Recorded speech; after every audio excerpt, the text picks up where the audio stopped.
کیجیے. یہ تو ہمارے معاشرے میں بہت زیادہ ہے. مفتی صاحب کیا فرمائیں گے؟ کھانا ضائع نہ کیجیے. افطار پارٹی میں گھر میں جو ہے وہ بہت سارے پھل کاٹ کے رکھے ہوئے ہیں, کھا لیے جتنے کھا لیے, جو بچ گئے اس کو پھینک دیا جاتا ہے, یا کھانا جو ہے وہ شادیوں میں ضائع کیا جاتا ہے. کھانا ضائع نہ کیجیے. اللہ تبارک و تعالیٰ قرآن مجید میں ارشاد فرماتا ہے کلوا واشربوا ولا تسرفوا ان اللہ لا يحب المسرفین, کہ کھاؤ اور پیو اور اسراف نہ کرو کہ اللہ اسراف کرنے والوں کو پسند نہیں کرتا. تو کھانا ضائع کرنا یا کوئی بھی چیز جو ہے وہ ضائع کرنا یقیناً یہ جو ہے وہ حرام ہے, اور سب سے بڑی بات یہ کہ انسان اللہ تبارک و تعالیٰ کا ناپسندیدہ بندہ بن جاتا ہے اس فعل کی وجہ سے. ماشاءاللہ. عبدالحبیب بھائی آپ کیا فرمائیں گے؟ کھانا ضائع نہ کریں. دیکھیے یہ تو وہی حدیث پاک ہے نا جس کا مضمون ہے کہ نبی پاک علیہ الصلوۃ والسلام ایک بار بی بی عائشہ صدیقہ رضی اللہ تعالیٰ عنہ کے پاس تشریف لائے اور روٹی کا ٹکڑا گرا ہوا دیکھا, اور نبی پاک نے اس کو اٹھایا اور صاف کر کے فرمایا کہ اے عائشہ اس کی قدر کیا کرو کہ جس قوم سے گئی ہے پھر واپس نہیں آئی. شاید بہت ساری یہ ناقدریاں ہیں جو بے برکتیاں ہو رہی ہیں دعوتوں میں. ہمارے دسترخوان سے شاید روزانہ ہی بہت سارا کھانا پھک رہا ہوتا ہے. تو اللہ کرے ہمیں رزق کی قدر ہو جائے. بہت سارے لوگ آج بھی دنیا میں ایسے ہیں جو بھوکے ہوتے ہیں, جو ایک ایک دانے کو ترس رہے ہیں, اور ہمارے یہاں بعض اوقات بہت کچھ ضائع کیا جاتا ہے. آج میں آپ کو بتاؤں, آج سوال آیا ہمارے واٹس ایپ سروس پر کہ مفتی صاحب کھانے کو نہیں ہے بتائیں بغیر کچھ کھائے کہ روزہ رکھ سکتے ہیں. یہ آج کا سوال. سب ایسے نمبر تو ہمیں فوراً دے دیا کریں انشاءاللہ, ہم اس کو ہم فوراً راشن پہنچائیں, لیکن واقعی بڑی تکلیف میں. میں یہاں یہ کہنا چاہ رہا تھا کہ چند مہینوں پہلے فیضان مدینہ جو ہمارا ماہنامہ, اس میں نگران شورا کا جو ایک پیج ہے فریاد میں, کھانے ضائع کرنے پر بڑا پیارا آرٹیکل لکھا ہوا تھا, اور جو اس کا انہوں نے پورا جو ریسرچ کیے پھر بتایا کہ جتنا کھانا ہمارے یہاں ضائع ہوتا ہے نا روزانہ, تو جتنے لوگ بھوک کی وجہ سے پریشان ہوتے ہیں ان لوگوں کا شاید مہینے کا وہ کھانا ہو جائے, اور وہ لوگ بیچارے کھا کر اپنا پیٹ جو ہے وہ بھر سکیں, مگر ہم ضائع کر دیتے اور ہمیں اس کا خیال نہیں ہوتا. غلام محی الدین بھائی کھانا ضائع نہ کریں. میں اس میں یہی عرض کروں وہ نہیں کرتے کھانا نہیں. اچھا یہ نہیں کرتے. یہی عرض کروں گا کہ کھانا ضائع نہ کریں. اور اس میں یہ بھی ہے کہ بعض اوقات توجہ نہیں ہوتی, کھانا فریج میں رکھے رکھے خراب ہو رہا ہوتا ہے, اور پھر وہ جو ہے نا ہم ضائع کرنے کے مطلب قریب ہو جاتے ہیں. تو کیوں نہ ایسا ہو کہ اگر وہ فریج میں رکھا ہوا ہے تو آپ اس کو ایک مرتبہ دیکھ لیں, ہفتے میں کم از کم ایک دفعہ نظر کر لیں. تو وہ جو غریب افراد ہیں, مستحق ہیں, جن کے پاس واقعی کچھ نہیں ہے, یا جو مانگنے والے ہوتے ہیں اور آپ سمجھتے ہیں کہ واقعی یہ مستحق ہیں, تو ان تک پہنچا دیا جائے, خراب نہ کیا جائے. تو اپنے فریج میں بھی جھانک کر دیکھا جائے کہ اگر وہاں کچھ کھانا اس طرح کا پڑا ہوا ہے اور آپ اس کو استعمال نہیں کر رہے, آثار قدیمہ کی بہت ساری چیزیں نکلیں گی اگر فریج کو دیکھ لیا جائے تو اس کو بھی صاف کرتے رہنا چاہیے. بطور خاص کھانے کا جو ہے وہ کر کے پھر کسی کو دے دیں تاکہ وہ بھی کھا لے. ماشاءاللہ. اچھا مفتی صاحب, وہ آپ نے آیت پڑھی تھی, مجھے بتایا گیا ہے, وہ کلوا واشربوا ولا تسرفوا ان اللہ لا يحب ان اللہ نہیں انہ لا يحب, ٹھیک ہے, انہ لا يحب المسرفین. یہ آیت مبارکہ درست ہے, تو جو غلطی ہوتی ہے اس پر ازالہ کر لیا گیا ہے. جی بڑھتے ہیں ہم اپنے اگلے سیگمنٹ کی طرف, جس کا نام ہے آپ کا امتحان. آپ سے ایک سوال کیا گیا تھا, اس کا درست جواب کیا ہے وہ آپ نے ہمیں بھیجا ہوگا, درست جواب بھی آپ کو بتایا جائے گا, اور انشاءاللہ عبدالحبیب بھائی درست جواب دینے والوں کے نام کا اناؤنس بھی کریں گے. جی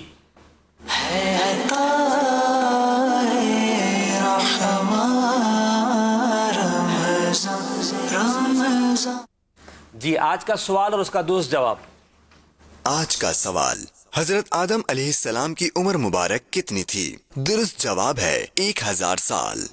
درست جواب 1000 سال حضرت آدم علیہ السلام کی عمر. تو درست جواب دینے والوں کے نام عبدالحبیب بھائی پکارے, ان کے نام انشاءاللہ مدنی چینل کی اسکرین پر بھی نظر آئیں گے. جی محمد اکرم تبسم گڈو بیرات سندھ. اچھا یہ نام تو چند ہی آئے ہیں, نام تو ہو سکتا ہے بہت سارے آپ نے صحیح جواب دیے ہوں گے, چند سلیکٹڈ نام ہی ہم پڑھ پاتے ہیں.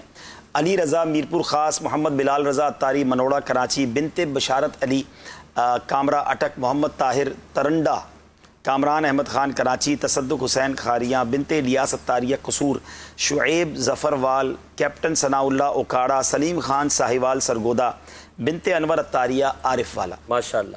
مفتی صاحب آج ہمارا موضوع لین دین تھا, جو کہ اب وقت اختتام کی طرف ہے. میں چاہوں گا آپ اور عبدالحبیب بھائی آخر میں ایک ایسا جملہ ہمیں دے دیں لین دین کے حوالے سے کہ ہمارے لین دین میں پائے جانے والی خرابیاں ہیں تو وہ درست ہو جائیں, آپ جو بہتر سمجھتے ہیں, آپ کا جو آبزرویشن ہو, یا پھر یہ کہ ہم اپنے لین دین کو کیسے بہتر کر سکتے ہیں, اس بارے میں کچھ آپ فرمائیں.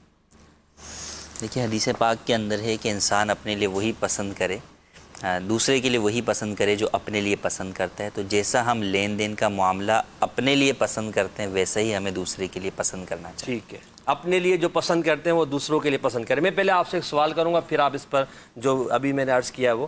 لین دین میں کہا جاتا ہے، قرآن پاک کی آیت مبارکہ بھی ہم نے پڑھی کہ لکھ لیا کرو، تو کیا بھائی جو اپنے ہوتے ہیں، سگے بھائی ہیں، اپنے دوست ہیں، ان سے بھی لکھوا لیا کریں؟ بڑی کمال کی بات آپ نے کی، اور یقین کریں یہ بہت سلگتا موضوع ہے۔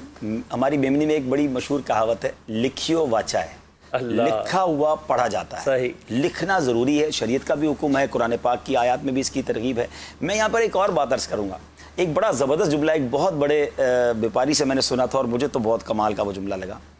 اس نے جملہ کیا کہا کہ ایگریمنٹ کرتے وقت غیر بن جاؤ، ہمیشہ اپنے رہو گے۔ اللہ اگر ایگریمنٹ کرتے وقت اپنے بن گئے تو بعد میں غیر ہو جاؤ گے۔ اللہ، اور بلیو کریں ایسا ہی ہے۔ بھائی کہتے کر لیں گے یار، گھر کی بات، کوئی بات نہیں، ورثہ بعد میں بانٹ لیں گے، یہ اپنا ہی یہ کاروبار سارا سانجھا ہی ہے۔ ہاں یار، دوستوں میں ایسا ہوتا ہے یار، آپ کا میرا ہے، میرا آپ کا ہے۔ یقین کریں کچھ عرصے بعد وہ دست و گریبان ہو رہے ہوتے ہیں، کیونکہ وہ یہ سمجھ رہا ہوتا ہے یہ میرا زیادہ ہے، وہ سمجھ رہا ہے میرا زیادہ ہے۔ پیسہ چیز ہی ایسی ہے، کاروبار میں پرابلمز ہو جاتی ہیں۔ بالکل کہتے ہیں نا، ایگریمنٹ بنتے وقت غیر ہو جاؤ۔ میں کچھ لوگوں کو جانتا ہوں، ایک دو بار ہمارا کوئی کاروبار یا کوئی ایسی ڈیل ہو رہی تھی، اتنا اسٹرکٹ ہو کے انہوں نے ایگریمنٹ بنایا، میں نے کہا یہ وہی بنتا ہے جو مجھ سے اتنی پیار عزت سے بات کرتا ہے۔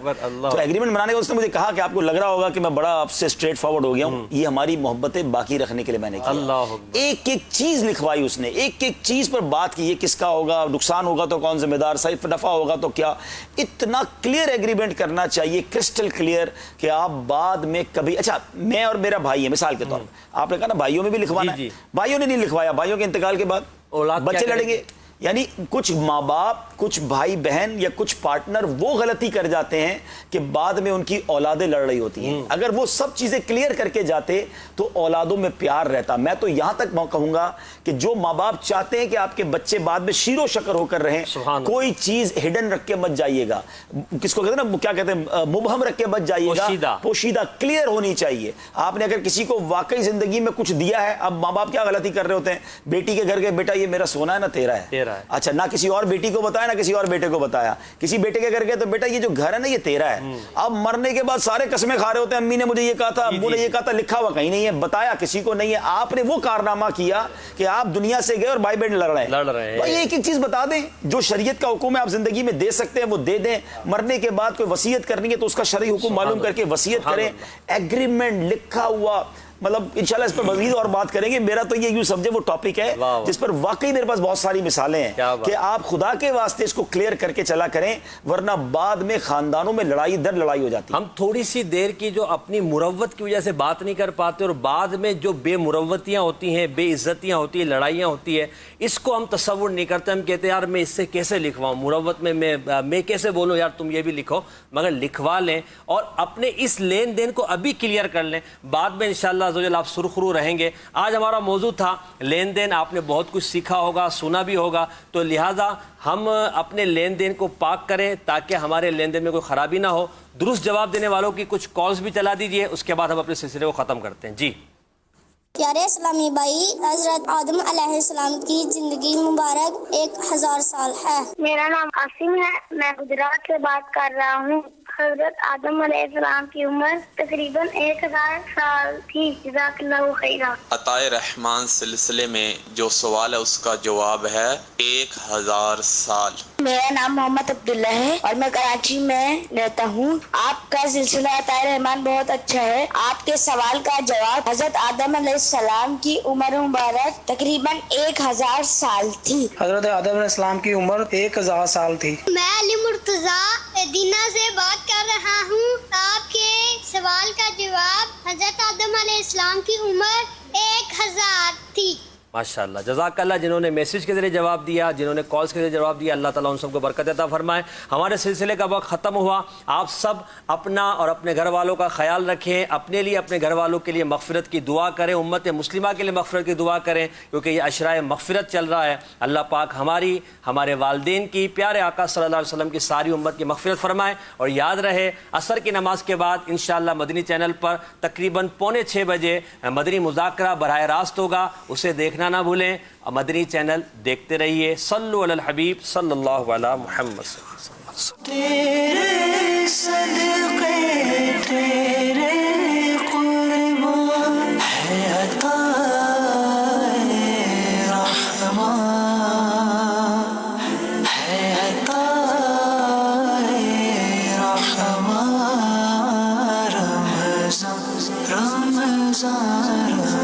فرمان مصطفیٰ صلی اللہ علیہ وسلم، رمضان میں ذکر اللہ کرنے والے کو بخش دیا جاتا ہے، اور اس مہینے میں اللہ تعالی سے مانگنے والا محروم نہیں رہتا۔